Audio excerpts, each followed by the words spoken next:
Hi hello ನಮಸ್ಕಾರ ಸ್ನೇಹಿತರೆ. ಇಲ್ಲಿ ಗಾಯತ್ರಿ ದೇವಿಗೆ ಡಿವೋರ್ಸ್ ಕೊಡೋಕ್ಕೆ ಮುಂದಾದ್ರೆ ಜೆ ಪಿ ಹಿಂದಿನ ಹುನ್ನಾರ ಏನಾಗಿರ್ಬೋದು ಅದನ್ನು ಹೊರಗಡೆ ತೆಗೆದೇ ಬಿಟ್ಲ ಭಾರ್ಗವಿ. ಇಲ್ಲಿ ಗಾಯತ್ರಿ ದೇವಿ ಯಾರು, ಗಂಗಾ ಯಾರು ಅನ್ನೋ ಕನ್ಫ್ಯೂಷನ್ಸ್ಗೆ ಕ್ಲಾರಿಟಿ ಸಿಗ್ತಾ ಏನಾಯಿತು, ಏನು ಕಥೆ, ಇದು ಎಲ್ಲವನ್ನ ಕೂಡ ತಿಳ್ಕೋಬೇಕು ಅಂದರೆ ಈಗಲೇ ನಮ್ಮ ಈ ಚಾನಲ್ನ ಸಬ್ಸ್ಕ್ರೈಬ್ ಮಾಡಿ, ಹಾಗೆ ಒಂದು ವಿಡಿಯೋವನ್ನು ಪೂರ್ತಿಯಾಗಿ ನೋಡೋದನ್ನು ಯಾವುದೇ ಕಾರಣಕ್ಕೂ ಕೂಡ ಮರಿಬೇಡಿ.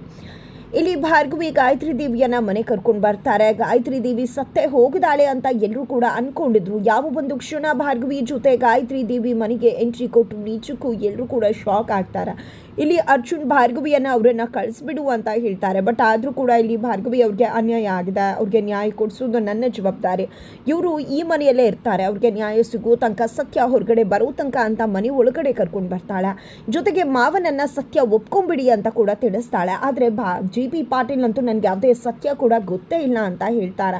ಇಲ್ಲಿ ಜಿ ಪಿ ಪಾಟೀಲ್ ನಾನು ತಪ್ಪು ಮಾಡಿಲ್ಲ ಅಂತ ಸಾರಿ ಹೇಳ್ತಿದ್ದಾರೆ. ಬಟ್ ಯಾರೊಬ್ರು ಕೂಡ ಇಲ್ಲಿ ಜಿ ಪಿ ಪಾಟೀಲ್ ಮಾತನ್ನೇ ನಂಬೋದಕ್ಕೆ ರೆಡಿ ಇಲ್ಲ. ನಿಜಕ್ಕೂ ಇದರಿಂದ ಖಿನ್ನತೆಗೆ ಒಳಗಾಗಬೇಕಾಗಿದೆ ಜೆ ಪಿ ಪಾಟೀಲ್. ಯಾಕಂದರೆ ತಂದೆ ಮನೆಯಲ್ಲಿ ತಾನೇ ಹೇಳಿದ ಮಾತನ್ನು ಯಾರು ಕೂಡ ನಂಬ್ತಿಲ್ಲ ಅಂದರೆ ಏನು ಮಾಡಲಿ ನಾನು ಅಂತ ಅಂದ್ಕೊಂಡಿದ್ದೆ. ಶಕ್ತಿ ಪ್ರಸಾದ್ಗೆ ಕರೆ ಮಾಡ್ತಾರೆ. ಶಕ್ತಿ ಪ್ರಸಾದ್ಗೆ ಕಾಲ್ ಮಾಡಿದ್ದೆ, ಗಾಯತ್ರಿ ದೇವಿ ಬದುಕಿ ನಮ್ಮ ಮನೆಗೆ ವಾಪಸ್ ಬಂದಿದ್ದಾಳೆ ಅಂತ ಹೇಳ್ತಾರೆ. ಗಾಯತ್ರಿ ದೇವಿ ಅಲ್ಲಿದ್ದಾಳೆ ಅಂತ ಹೇಳಿ ಶಕ್ತಿ ಪ್ರಸಾದ್ ಹೇಳಿದಂಥ ಆ ಒಂದು ಮಾತು ಜೆ ಪಿ ಪಾಟೀಲ್ಗೆ ಅನುಮಾನ ತರಿಸುತ್ತಾ. ಅದೇ ಕಾರಣಕ್ಕೆ ಯಾಕೆ ಶಕ್ತಿ ನಿನಗೆ ಗಾಯತ್ರಿ ಬದುಕಿದಾಳೆ ಅನ್ನೋ ವಿಷಯ ಗೊತ್ತಾ ಅಂತ ಹೇಳಿ ಕೇಳ್ತಾರೆ. ಇಲ್ಲ ಗೆಳೆಯ, ಬಂದಿದ್ಲು ಅಂತ ಹೇಳಿದೆ ಅಲ್ವಾ ಬಂದಿದ್ದಾಳೆ ಅಂತ, ಅದಕ್ಕೆ ಶಾಕ್ ಆಯಿತು ಅಷ್ಟೇ ಅಂತ ಹೇಳ್ತಾರೆ. ನಿಜಕ್ಕೂ ಇಲ್ಲಿ ಶಕ್ತಿ ಪ್ರಸಾದ್ ನಡವಳಿಕೆ ಅನುಮಾನ ತರಿಸುತ್ತೆ. ಯಾಕಂದರೆ ಬೃಂದಾವಳಿ ಒಂದು ಮಾತನ್ನ ಹೇಳ್ತಾರೆ ಅವರು, ಗಾಯತ್ರಿ ದೇವಿ ನನ್ನ ಕಪ್ಪಿ ಮುಷ್ಟಿಲಿದ್ದಾಳೆ, ಅವಳೇ ನನ್ನ ಕಡೆಯ ಜೆ ಪಿ ಪಾಟೀಲ್ ವಿರುದ್ಧದ ಬ್ರಹ್ಮಾಸ್ತ್ರ ಅಂತ. ಜೊತೆಗೆ ಬೃಂದ ಹುಡ್ಕೋದಕ್ಕೆ ಹೋದಾಗ ಯಾವುದೇ ಕಾರಣಕ್ಕೂ ಗಾಯತ್ರಿ ದೇವಿ ನಿನ್ನ ಕೈಗೆ ಸಿಗೋದಕ್ಕೆ ಸಾಧ್ಯನೇ ಇಲ್ಲ ಅಂತ ಹೇಳ್ತಾರೆ.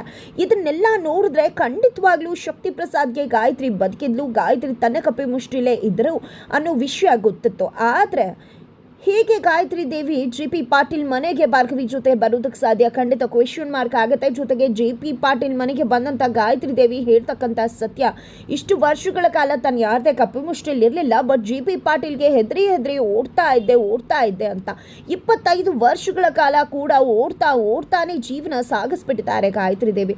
ಖಂಡಿತ ಇದು ನಂಬಿಕೆಗೆ ಅರ್ಹ ಅಂತಾನೆ ಅನ್ನಿಸ್ತಿಲ್ಲ. ಜೊತೆಗೆ ನಂಬೋದು ತುಂಬಾ ಕಷ್ಟಕರವಾಗಿದೆ.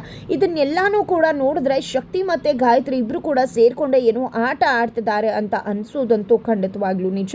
ಇಲ್ಲಿ ಅರ್ಜುನ್ ಒಂದು ಮಾತು ಹೇಳ್ತಾರೆ, ಗಾಯತ್ರಿ ದೇವಿ ಮಾತುಗಳನ್ನ ನೋಡ್ತಾ ಇದ್ರೆ ಖಂಡಿತ ಆಕೆಯನ್ನು ನಂಬಬೇಕು ಅಂತ ಅನ್ನಿಸ್ತಿಲ್ಲ, ಆಕೆ ಸುಳ್ಳು ಹೇಳ್ತಿರ್ಬೋದು ಅಂತ ಅನಿಸಿದ್ದೆ. ಭಾರ್ಗವಿಗೆ ತಿಳಿಸಿದಾಗ ಯಾಕೆ ಗಾಯತ್ರಿ ದೇವಿ ಅವರು ಯಾಕೆ ಸತ್ಯ ಹೇಳ್ತಿಲ್ಲ ಅಂತ ಅನ್ಕೋತಾ ಇದ್ರ, ಮಾವನೇ ಸುಳ್ಳು ಹೇಳ್ತಿರ್ಬಹುದಲ್ವ, ಸತ್ಯ ಮುಚ್ಚಿಡ್ತಿರ್ಬಹುದಲ್ವಾ ಅಂತ ಹೇಳಿ ಭಾರ್ಗವಿ ಜೆ ಪಿ ಪಾಟೀಲ್ನೇ ತಪ್ಪಿತಸ್ಥನಾಗಿ ನೋಡ್ತಿದ್ದಾಳೆ.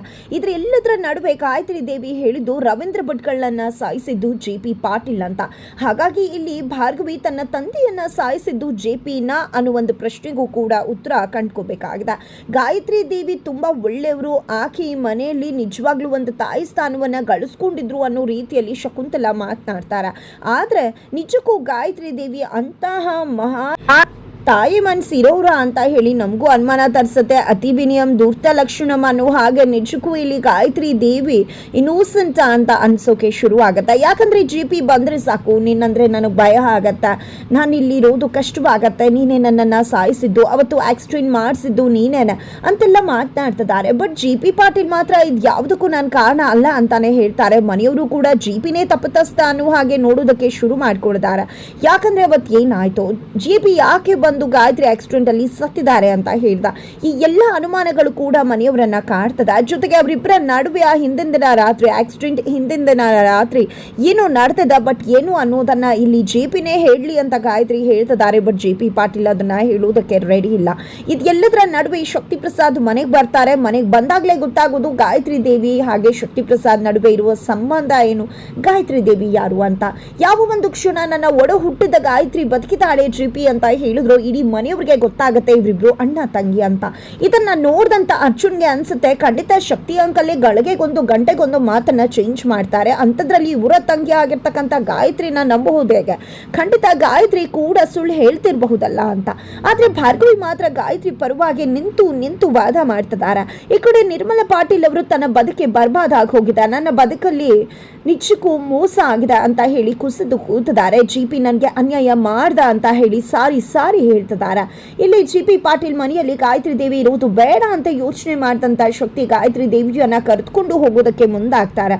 ಅರ್ಜುನ್ ಕೂಡ ಮೊದಲು ಕರ್ಕೊಂಡು ಹೋಗಿ ನಮ್ಮನೆ ನೆಮ್ಮದಿ ನುಚ್ಚುನೂರಾಗಿದೆ, ಇವ್ರಿಗೆ ಯಾವುದೇ ಕಾರಣಕ್ಕೂ ಇಲ್ಲಿರೋದು ಬೇಡ ಅಂತ ಹೇಳ್ತಾರೆ. ಆದ್ರೆ ಗಾಯತ್ರಿನ ನಾನು ನಿನ್ ಜೊತೆ ಬರುವುದಿಲ್ಲ, ಈ ಮನೆಯಿಂದಾನೇ ಹೊರಟು ಬಿಡ್ತೀನಿ, ನನ್ನಿಂದಾಗಿ ಮತ್ತೊಬ್ಬರ ಮನೆ ನೆಮ್ಮದಿ ಹಾಳಾಗೋದು ಇಷ್ಟ ಇಲ್ಲ ಅಂತ ಹೇಳಿ ಹೊರಡೋಕೆ ನೋಡಿದಾಗ ಮತ್ತೆ ಭಾರ್ಗವಿ ಬಂದು ಅವರನ್ನ ತಡೀತಾರೆ. ಇವ್ರಿಗೆ ಅನ್ಯಾಯ ಆಗಿದೆ, ಇವರ ಕಾವಲಿಗೆ ನಾನು ಮಾತ್ರ ಇಲ್ಲ, ಕಾನೂನು ಕೂಡ ಇದೆ, ಇವ್ರಿಗೆ ನ್ಯಾಯ ಸಿಗ್ಬೇಕಾಗಿದೆ, ಇವರು ಇಲ್ಲಿ ಸತ್ಯ ಹೊರಗಡೆ ಬರೋ ತನಕ ಇಲ್ಲೇ ಇರ್ತಾರೆ ಅಂತ ಹೇಳಿ ಭಾರ್ಗವಿ ಗಾಯತ್ರಿ ದೇವಿಯನ್ನ ಉಳಿಸ್ಕೋತಾರೆ. ಇತ್ತ ಕಡೆ ವೃಂದ ಅಂತೂ ಗಾಯತ್ರಿ ದೇವಿಯನ್ನ ಹೇಗಾದ್ರೂ ಮಾಡಿ ಚರಣ್ ಜೊತೆ ಒಂದು ಮಾಡಿ ಇಡೀ ಆಸ್ತಿಯ ಹಕ್ಕಿನ ವಾರಸುದಾರಳು ನಾನು ಆಗ್ಬೇಕು, ಜೊತೆಗೆ ಈ ಮನೆಯನ್ನ ಡಿವೈಡ್ ಮಾಡಬೇಕು, ಆಗ ಮಾತ್ರ ನಾನು ಅನ್ಕೊಂಡಿದ್ದನ್ನ ಸಾಧಿಸೋಕೆ ಸಾಧ್ಯ ಅಂತ ಹೇಳಿ ಗಾಯತ್ರಿ ದೇವಿಯನ್ನೇ ಅಸ್ತ್ರವನ್ನಾಗಿ ಇಟ್ಕೊಂಡು ಚರಣ್ ಜೊತೆ ಹತ್ರ ಆಗಿ ತನ್ನ ಬದುಕಲ್ಲಿ ಮೇಲ್ ಬರೋದಕ್ಕೆ ಮುಂದಾಗ್ತಿದ್ದಾಳೆ ಬೃಂದ. ಇತ್ತ ಕಡೆ ಜಿ ಪಿ ಪಾಟೀಲ್ ಶಕ್ತಿ ಬಳಿ ಏನ್ ಶಕ್ತಿ, ಅವತ್ತು ನೀನು ಹೋಗಿ ಅಸ್ಥಿ ಬಿಟ್ಟು ಬಂದೆ, ಹಾಗಿದ್ರೆ ನಿಜಕ್ಕೂ ನೀನೇ ನನ್ನ ಹತ್ರ ಸುಳ್ಳು ಹೇಳಿದ್ಯಾ ಗಾಯತ್ರಿ ಸತ್ತು ಹೋಗಿದ್ದಾಳೆ ಅಂತ ಜಿ ಪಿ ಪ್ರಶ್ನೆ ಮಾಡಿದಾಗ ನನ್ನೇನ್ ಮಾತಾಡ್ತಿದ್ಯಾ ಜಿ ಪಿ, ನೀನು ಆಕ್ಸಿಡೆಂಟ್ ಆಗಿದೆ ಅಂದೆ, ಅಸ್ಥಿ ಕೊಟ್ಟೆ, ಅದನ್ನ ಬಿಟ್ಟು ಬಂದೆ ಅಷ್ಟೇ, ನನಗೂ ಇದಕ್ಕೂ ಯಾವುದೇ ಸಂಬಂಧ ಇಲ್ಲ, ಹಾಗಿದ್ರೆ ನೀನೇ ಸುಳ್ಳು ಹೇಳಿರ್ಬಹುದಲ್ವಾ ಅಂತ ಜಿ ಪಿ ಪಾಟೀಲ್ನೇ ಮರು ಪ್ರಶ್ನೆ ಮಾಡ್ತಿದ್ದಾರೆ ಶಕ್ತಿ. ಹೌದು, ನಿಜಕ್ಕೂ ಗಾಯತ್ರಿ ಹೇಗೆ ಬದುಕ್ ಬಂದು ಅನ್ನೋದೇ ನನಗೆ ಅರ್ಥ ಆಗ್ತಿಲ್ಲ ಅಂದಾಗ ನೀನು ಇತ್ತೀಚೆಗೆ ತಾನೇ ಗಾಯತ್ರಿನ ನೆನೆಸ್ಕೊಂಡು ಕಣ್ಣೀರು ಹಾಕ್ತಿದ್ದ ಅಲ್ವಾ, ಅಂದಮೇಲೆ ಗಾಯತ್ರಿ ಬದುಕ್ ಬಂದಿರೋದಕ್ಕೆ ನೀನು ಖುಷಿ ಪಡಬೇಕು, ಅದನ್ನ ಬಿಟ್ಟು ಬೇಜಾರು ಯಾಕೆ ಆಗ್ತಿದ್ಯಾ ಅಂದಾಗ ಹೊಸ ಜೀವನ ನನಗೆ ಸಿಕ್ಕಿದೆ, ನನಗೆ ಹೆಂಡತಿ ಮಕ್ಕಳಿದ್ದಾರೆ, ಅದರ ನಡುವೆ ಮೊದಲನೇ ಹೆಂಡತಿ ಬಂದು ಈ ರೀತಿ ನನ್ನ ಬದುಕಿಗೆ ತೊಂದರೆ ಆದರೆ ಏನು ಮಾಡೋದು, ಖಂಡಿತವಾಗ್ಲೂ ಮೊದಲನೇ ಹೆಂಡತಿ ನೆನಪಿಗಷ್ಟೇ ಚೆನ್ನಾಗಿರತ್ತೆ, ಅಷ್ಟೇ ಜೀವನಕ್ಕಲ್ಲ ಅಂತ ಹೇಳಿ ಜೆ ಪಿ ಖಡಕ್ಕಾಗಿ ಹೇಳ್ಬಿಡ್ತಾರೆ. ಅದೇ ಕಾರಣಕ್ಕೆ ನಾನು ಕೂಡ ಕರ್ಕೊಂಡು ಹೋಗೋದಕ್ಕೆ ನೋಡಿದೆ, ಬಟ್ ಗಾಯತ್ರಿ ಬರಲಿಲ್ಲ, ಏನು ಮಾಡಿ ಅಂತ ಶಕ್ತಿ ಹೇಳ್ತಾರೆ. ಇದೆಲ್ಲದರ ನಡುವೆ ನಿರ್ಮಲಾ ಪಾಟೀಲ್ ಅವರು ನನಗೆ ಡಿವೋರ್ಸ್ ಬೇಕೇ ಬೇಕು ಅಂತ ಜೆ ಪಿ ಪಾಟೀಲ್ ಮುಂದೆ ಬಂದು ನಿಂತ್ಕೋತಾರೆ. 2 ಪೇಪರ್ ರೆಡಿ ಮಾಡಿಸ್ಕೊಂಡು ಬಂದಿದ್ದಾರೆ, ಒಂದು ಗಾಯತ್ರಿಗೆ, ಒಂದು ತನಗೆ. ಈ ಕಡೆ ಜೆ ಪಿ ಪಾಟೀಲ್ ತೀರ್ಮಾನ ಕೊನೆಗೂ ಕೂಡ ನಿರ್ಮಲಾ ಅವ್ರನ್ನ ಉಳಿಸ್ಕೊಂಡು ಗಾಯತ್ರಿಗೆ ಡಿವೋರ್ಸ್ ಕೊಡುವುದಾಗಿದೆ. ಅದೇ ಕಾರಣಕ್ಕೆ ಗಾಯತ್ರಿ ನನಗೆ ಡಿವೋರ್ಸ್ ಬೇಕು ನಿನ್ನಿಂದ ಅಂತಿದ್ದಾಗೆ ಸೈನ್ ಹಾಕೊಡ್ಲಿಕ್ಕೆ ಗಾಯತ್ರಿ ಮುಂದಾಗ್ತಾರೆ. ಅದೇ ಸಮಯಕ್ಕೆ ಭಾರ್ಗವಿ ಬಂದು ಇಲ್ಲಿ ಅತ್ತೆ ನ್ಯಾಯ ಸಿಗೋ ತನಕ, ಕೆಲವು ಸತ್ಯಾಂಶಗಳು ಹೊರಗಡೆ ಬರೋ ತನಕ ಇಲ್ಲೇ ಇರ್ತಾರೆ ಅಂತ ಹೇಳಿ ಖಡಕ್ಕಾಗಿ ಎಲ್ರಿಗೂ ಎಚ್ಚರಿಕೆಯನ್ನ ಕೊಡ್ತಾಳೆ ಭಾರ್ಗವಿ. ಹಾಗಿದ್ರೆ ನಿಜಕ್ಕೂ ಗಾಯತ್ರಿ ದೇವಿ ಇನ್ನೋಸೆಂಟ್ ಅಂತ ಅನ್ಕೊಂಡೆ ಕೆಲವೊಂದು ಸನ್ನಿವೇಶಗಳನ್ನ ನೋಡೋದಾದ್ರೆ ಖಂಡಿತ ಗಾಯತ್ರಿ ಇನ್ನೋಸೆಂಟ್ ಅಂತ ಅನ್ನಿಸ್ತಿಲ್ಲ. ಯಾಕಂದ್ರೆ ನಾನು ಅಖಾಡಕ್ಕೆ ಇಳಿತೀನಿ, ಶತ್ರುವಿನ ಬಳಿಗೆ ಹೋಗ್ತೇನೆ, ಶತ್ರುವಿನ ಬಳಿಗೆ ಹೋಗಿದ್ದೆ ಆಕೆಗೆ ಪಾಠ ಕಲಿಸ್ತೀನಿ, ನನ್ನ ಶತ್ರು ಆ ಕಾಳಿ ಯಾರು ಅನ್ನೋದನ್ನ ಪತ್ತೆ ಹಚ್ತೀನಿ ಅಂತ ಹೇಳಿದ ಮರುದಿನಾನೇ ಭಾರ್ಗವಿಗೆ ಸಿಗ್ತಾರೆ ಗಾಯತ್ರಿ ದೇವಿ. ಜೊತೆಗೆ ಅಲ್ಲಿ ಯಾವುದೋ ಒಂದು ಬ್ಯಾಚ್ ಹೋಗ್ತಾ ಇರುತ್ತೆ, ಅದನ್ನ ತಡೆಯೋಕೆ ಅಂತ ಭಾರ್ಗವಿ ಹೋದಾಗ್ಲೇ ತಾನೇ ಬೇಕು ಅಂತ ಬಂದು ಅಲ್ಲಿ ಡ್ಯಾಶ್ ಹೊಡಿತಾರೆ ಗಾಯತ್ರಿ. ಅದೆಲ್ಲದ್ರ ಜೊತೆಗೆ ಅಲ್ಲಿ ಶಕ್ತಿ ಹೇಳ್ತಾರೆ ಗಾಯತ್ರಿ ನನ್ನ ಕಪ್ಪಿ ಮುಷ್ಟಿಲಿದ್ದಾರೆ ಅಂತ, ಜೊತೆಗೆ ಯಾವುದೇ ಕಾರಣಕ್ಕೂ ಯಾರ ಕಣ್ಣಿಗೂ ಬೀಳುವುದಿಲ್ಲ ಅಂತ. ಆದರೆ ಇಲ್ಲಿ ಗಾಯತ್ರಿ ದೇವಿ ಹೇಳುವುದು 25 ವರ್ಷಗಳಿಂದ ಓಡ್ತಾನೆ ಇದ್ದೀನಿ ಅಂತಲೇ ಹೊರತು ಯಾರದೇ ಕಪ್ಪಿ ಮುಷ್ಟಿಲಿ ಇದ್ದೆ, ಯಾರು ನನ್ನನ್ನು ಕೂಡ ಹಾಕಿದ್ರು ಅಂತಲ್ಲ. ಜೊತೆಗೆ ಇಲ್ಲಿ ಜೆ ಪಿ ಪಾಟೀಲ್ ನನ್ನ ಸಾಯಿಸೋಕೆ ಬಂದದ್ದ ಅಂತ ಹೇಳಿ ಗಾಯತ್ರಿ ದೇವಿ ಹೇಳ್ತಿದ್ದಾರೆ. ರವೀಂದ್ರ ಭಟ್ಕಳ್ ಅವರ ಸಾವಿಗೂ ಕೂಡ ಕಾರಣ ಜಿ ಪಿ ಅಂತ ಹೇಳ್ತಿದ್ದಾರೆ. ಇದೆಲ್ಲವನ್ನ ಕೂಡ ನೋಡಿದ್ರೆ ಗೊತ್ತಾಗತ್ತೆ ಖಂಡಿತವಾಗ್ಲೂ ಇಲ್ಲಿ ಗಾಯತ್ರಿ ದೇವಿ ಸಾಮಾನ್ಯರಲ್ಲ, ಅಸಾಮಾನ್ಯರಲ್ಲಿ ಅಸಾಮಾನ್ಯರು ಅಂತ. ಖಂಡಿತ ಅಲ್ಲಿ ಗಂಗಾನೇ ಗಾಯತ್ರಿ ದೇವಿ ಇರಬಹುದು, ಯಾಕಂದ್ರೆ ಗಂಗಾ ಅಖಾಡಕ್ಕೆ ಇಳಿತೀನಿ ಅಂದ್ರು, ಹಾಗಿದ್ರೆ ಎಲ್ಲಿ ಗಂಗಾ? ಹಾಗಿದ್ರೆ ಗಾಯತ್ರಿ ದೇವಿಯೇನೆ ಗಂಗಾನ. ಜೊತೆಗೆ ಇಲ್ಲಿ ನಿರ್ಮಲಾ ಪಾಟೀಲ್ ಅವರನ್ನ ಕೂಡ ಶಾಡೋ ರೂಪದಲ್ಲಿ ಅವರನ್ನೇ ತೋರಿಸ್ತಿದ್ದಾರೆ. ಬಿಕಾಸ್ ಅದನ್ನ ನಮ್ಮ ಡೈವರ್ಟ್ ಮಾಡೋದಕ್ಕೆ ಅಥವಾ ಒಂದಿನ ಅವರನ್ನೇ ಗಂಗಾ ಮಾಡ್ತಾರೋ ಅಂತ ಹೇಳಿದ್ರು ಕೂಡ ಅಚ್ಚರಿ ಇಲ್ಲ. ಒಟ್ಟಿನಲ್ಲಿ ಇವರಿಬ್ಬರಲ್ಲಿ ಯಾರೋ ಒಬ್ರು ಆಗಿರೋ ಚಾನ್ಸಸ್ ಇದೆ, ಹೈ ಚಾನ್ಸಸ್ ಕೂಡ ಗಾಯತ್ರಿ ದೇವಿನೇ ಗಂಗಾ ಇರಬಹುದು ಅನ್ನೋ ಚಾನ್ಸಸ್ ಜಾಸ್ತಿ ಇದೆ. ಹಾಗಿದ್ರೆ ಯಾರು ಇರಬಹುದು, ಏನಾಗ್ತದೆ, ಇದೆಲ್ಲವನ್ನ ಕೂಡ ಭಾರ್ಗವಿ ಅರ್ಜುನ್ ಸೇರ್ಕೊಂಡು ಪತ್ತೆ ಹಚ್ತಾರ. ಜೆ ಪಿ ಪಾಟೀಲ್ನ ಹುನ್ನಾರ ಏನಾದರೂ ಇದೆಯಾ ಇದರಿಂದ, ಇದೆಲ್ಲವನ್ನ ಕೂಡ ತಿಳ್ಕೋಬೇಕು ಅಂದ್ರೆ ಮುಂದಿನ ವಿಡಿಯೋಗೆ ವೇಟ್ ಮಾಡೋದನ್ನ ಮರಿ.